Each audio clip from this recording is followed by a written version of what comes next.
I want to talk to you today about the worst word in any language, and it's the word that describes me. I'm a Kafir.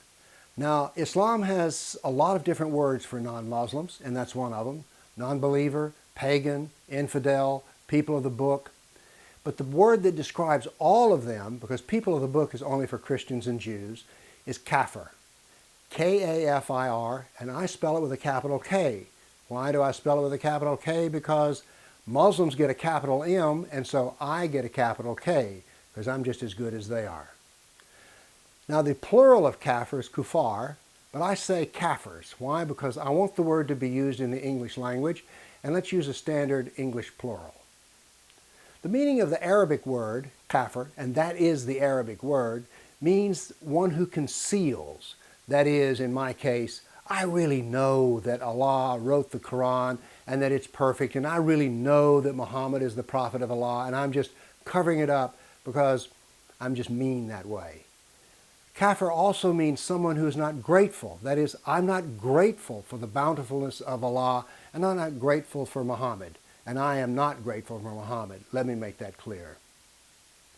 The word kafir is used so much that I've put together some statistics about it. The Quran devotes 64% of its text to the kafir, the unbeliever. The Surah devotes 81% of it to the unbeliever, the kafir. And the Hadith, 37% is devoted to the kafir. Now here's the thing. Allah hates the kafir. Let me read you a verse. This is Quran 40:35. They, kafirs, who dispute the signs are the verses of the Quran, of Allah without authority having reached them, are greatly hated by Allah and the believers. So Allah hates me, but notice something else. Muslims hate me. As a matter of fact, there are 13 verses in the Quran which say that Muslims are not the friend of kafirs. So that's how bad a kafir is. And by the way, the best language in the Quran describes the torture of the kafir in hell. I asked an Arabic speaker one time how good those verses were in Arabic. He says, "Oh, Bill, they're much better. In Arabic, you can hate better." Kafirs are to be filthy, deceived, beheaded, crucified, plotted against, terrorized, humiliated. It is the worst word in any language. Now in English we have a word that is so bad that we're not allowed to say it in public or even think about it in private.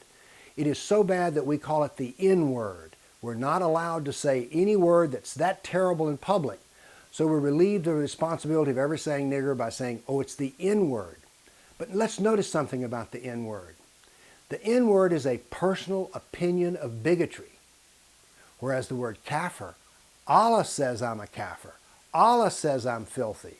So that's the reason the word is worse than any word in any language, in that it is not bigoted. Kafir is the truth of Allah. It is sacred hate. As a matter of fact, all of Islam can be seen in one sentence. The purpose of Islam is to eliminate the kafir. Every act of jihad is against the kafir. And here's what I'm telling you. Use it. Take its power away. When I deal with Muslims, I always let them know I am a kafir. I even had one of them say, why would you say that about yourself? A kafir is so dreadful. That's because I want them to know what they really think of me. And I want them to know that I know their secret dirty words.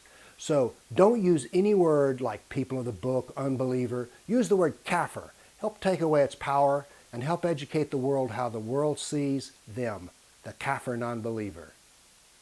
Thank you.